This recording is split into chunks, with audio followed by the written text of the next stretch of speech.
Saving money feels like one of the smartest things that every parent should be doing. And honestly, for a while, it is. But after I personally paid off $43,000 worth of debt and used that momentum to build a net worth of over $800,000, I've realized something. One of the biggest financial mistakes that parents can make is continuing to save money long after they should have started doing something else with it. And that's always the bottleneck, the challenge that parents that I speak with have. What do I do with my money next? Because a savings account protects your money, and after a while it starts protecting it maybe a little too much instead of growing your future. So by the end of this video, I'll show you exactly how I think about emergency funds, investing, and paying off debt so that you know as a parent where your next dollar should go exactly. My name's Chris Wendt, and I worked in corporate finance for over a decade, and today I help busy parents build a repeatable, consistent money system that works for them and their family so that they can stop living paycheck to paycheck, even though they make way too much money to be living paycheck to paycheck. Pay off debt faster, build long-term wealth. One of the biggest questions I get all the time is, Chris, should I keep saving? Chris, should I start investing? Chris, should I put my money towards paying off debt? And my answer is almost always, it depends and I need more context. First, let's start with the safety trap. I love emergency funds. Seriously, I think they're a tremendous idea. If you don't have one, you should probably go out and get one, because simply having $1,000 saved makes you an above average American, which is wild. Something like 52% of people would have to go into debt to pay off $1,000 emergency that came up. That is wild. That's why I'm making these videos, so that we can kind of turn the page and get these financial stats up. Like, more people can do more. We need to be doing more. But the reason why I love emergency funds so much is because when I was paying off with my wife $43,000 of debt, we did it in a 13-month time frame. And the reason why we were able to feel confident enough to go so hard at it is because we had a little buffer. Now, it was only like $1,500 if I look back and think about it, but that $1,500 gave us a freedom safety net to be like, okay, let's just push everything that we have, every extra dollar that's coming in every month, towards this. Now, did emergencies come up during this period of time? Hell yeah, and it was very annoying because it slowed down our debt growth. We wanted to keep the $1,500, so depending on how much it was, there was like some $500 things. There was a $900 thing. One of my wife's sensors in her car went, and for some reason those are so freaking expensive. So instead of going into the emergency fund with that, we just pulled back a month of how much we were putting towards debt. So that was annoying. But like, us not having that, we wouldn't have been able to do it as quickly as we did, and we probably wouldn't be where we are now with a net worth that we're super proud of. Guys, real quick, I've opened up some spots in my Wealthy Parent program for busy families looking to get more clarity in their finances, find extra money each month without making more, so that they're able to put more of their hardworking money towards their financial goals and just feel like they're winning with their money. If that sounds interesting, any of that, there's a link below this video to book a call directly with me, and we could start your path to becoming a wealthy parent. I'll see you there. But I think what keeps a lot of parents stuck specifically is they hit their emergency fund goal, and then they just keep saving money. Every extra paycheck, every bonus, because it's like, I don't know if I feel safe enough. There's always this like feeling of like, I feel a little safe, but like, I want more. And it does feel responsible. It feels safe, especially as if you have kids, right? I've got 2 kids, one that's 5, one that's 2, and I totally understand the idea of like, is this enough though? Like, if something could happen. And ideally, like everything on the internet says, we probably want to have 3 to 6 months worth of expenses. But if you're just kind of starting out and you're like, I make too much money, but I need to have some sort of safety net, I'd recommend going at the number of an unexpected expense that would cover most things that popped up for you and your family in your life, even if you look back the last year. So like, look back the last year and be like, what was the biggest thing that came up? If you had to redo your roof or something like that, maybe exclude that. But it's like things that like can reasonably be paid, with cash or something, if that's what you need to do. So for me, back in the day, $1,500 felt like the number. For you, it might be $2,000, it might be $1,000, it might be $3,000. It doesn't matter, but just like find that number first for you guys, and that's what your emergency fund should be.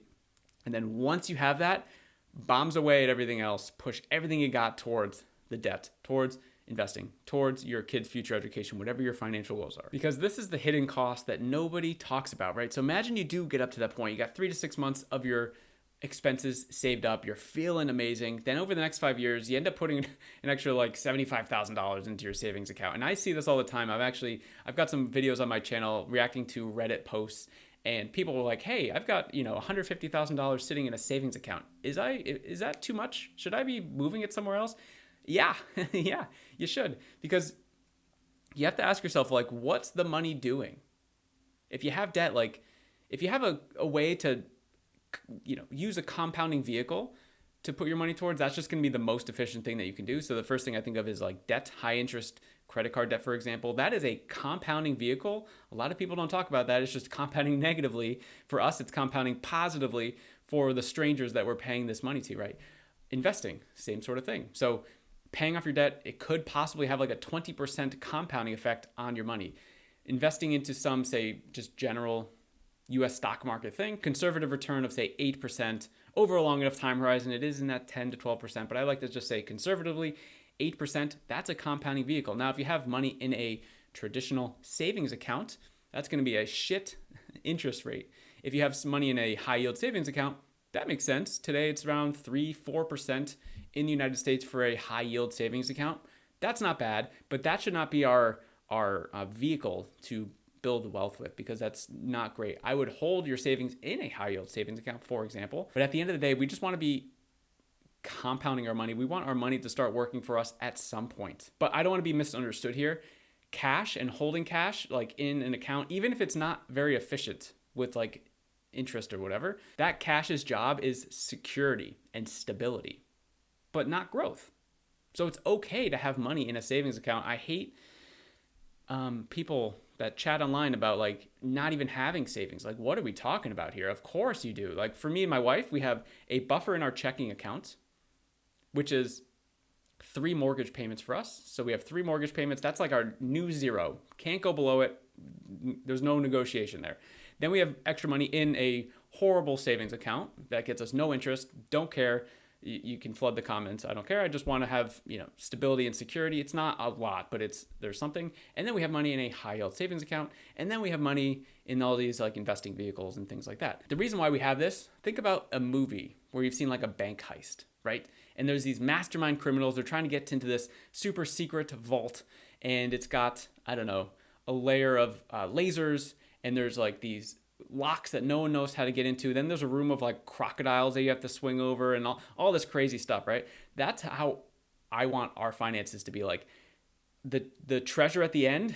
Like we can't let the mastermind criminal, the unexpected expense, get through all of our barriers. So if we just put up enough barriers, it will inevitably be enough, in my opinion. So I think a lot of people don't have enough barriers, and that's the problem. That's why half of the country doesn't even have $1,000 to their name saved up, anything like that. So the job of cash is stability. The job of investing is growth, to build wealth, because wealth builds freedom. So if we have cash flow, then we can put money to invest. When we invest, we build our wealth. When we build wealth, we build freedom. And for me, freedom means time freedom, because I got 2 little kids. I would just love to be able to spend more time with them to give them better experiences and things like that. And then from there, we really want to think about like the kind of accounts that we would need our money to be doing in order to do the task, right? So inside of my personal finance community, the link is at the homepage of my YouTube channel, by the way. What account to use when? This is a free resource that I have inside of my free community. And what I want you to do is really think about like what stage you're at in your personal finance journey with your money. None of these answers are wrong. No quadrant is bad, but you just really need to be honest with where you're at. If you're living paycheck to paycheck, you haven't created any financial momentum yet, you are in short-term stability, and that's okay. Everyone starts there. Like you have to start here. Everyone tries to jump to like long-term build, and we'll get into these in a second. But you have to start somewhere. So it's like, okay, I don't know how much money is going into my account, out of my account. I don't know where my money's going. I'm paycheck to paycheck. I'm feeling stuck. I'm making way too much money to have these feelings. You're in short-term stability. So what I want you to do, have a buffer in your checking account. Have at least a savings account. Don't worry about optimizing right now. So if right now all you have is a savings account in your regular bank, whatever, it doesn't matter. If you have a high-yield savings account, use that. That's preferred. But what I want you to do is just keep it simple. Don't add complexity yet, because we haven't even figured out the foundation of the finances yet. We can't optimize something we don't know how to optimize, right? So have a buffer in your checking account. Create a new zero. Drop a comment in this video. What is your new zero in your checking account going to be after watching this video? If that's, one action item that you could take. And then what I want you to do in whatever savings account you have, build up that emergency fund in a place where you feel like it's going to cover most emergencies. So again, that could be $1,000 for you, $2,000, $3,000 for you. You got to figure that out and look back at kind of what happened to you the last 3, 6, 12 months of unexpected expenses. And then once you get past that stage, you can start looking at other things. And I call these the long-term stability. So while yes, this is going to help you kind of build wealth long-term, there is kind of a stable factor here. Something like a health savings account, something like retirement accounts, like your 401k. And by the way, if your employer has a 401k, like put in money towards it already. Like you don't have to get through this to get to this. But the concept is like, these are going to be long-term stability things that we just like dot our I's, cross our T's. Like it's just something that we do every month. It's an auto investment or an auto whatever, and just kind of plans for the future that way. Short-term build. So I have something like a 529 education savings account in here, and then a goal-based brokerage account. So 529 education, yeah, like maybe your kid's going to school in 5 years, 10 years, something like that. However you define short-term, but I just wanted to really make it specific because at the end of the day, we're not doing a 529 forever, most likely, right? And then a goal-based brokerage account. So just to give you context, like right now, my wife and I, like after everything else is fulfilled and our goals have been met, we're doing all the family stuff that we want to do, we put any extra money that we have into just this account. And we have no idea what it's going to be for, but we've been rewarded in the past for just making a plan, even though it's a blind plan. We don't know why we're doing it. So at some point, an opportunity is going to come up and we're just going to have money in this account to be able to pounce on it and take care of that. So that's kind of what I would think. So if this could be like even saving money for a house, right? So anything that could be thought of as like, I don't know, like a 5-year plan or something like that, where it's not going to be for your retirement necessarily, but it's just something in the shorter term. And then, of course, the long term, there's a lot of different strategies here, but I'm just going to call this a wealth building brokerage account. So the plan is like, maybe it's your Roth IRA, maybe it's just a brokerage account that you just don't want to touch for the next 20, 30, 40 years, however old you are, whenever you want to retire. And this is how I like to think about this. So we want to tie how our money has a job, like what job is each dollar doing? And then like, okay, what is the account associated with that job? So again, we don't want a multi-tool. We want a specific tool for that each dollar can be. And if you found any of that helpful or resonating with you, definitely check out the community. Again, it's linked on the homepage of the YouTube channel. But really, if you're interested in getting focused and like really trying to figure this out, check out the link below for the Wealthy Parent Program. It's just a quick conversation with me, figure out where you are, where you want to go, and I'll help you unlock the one thing keeping you stuck in the way. And then from there, we can have a conversation if the Wealthy Parent Program is for you. But the initial conversation is just a friendly one. I hope to see you on the other side of that one. If not, here's another YouTube video for you.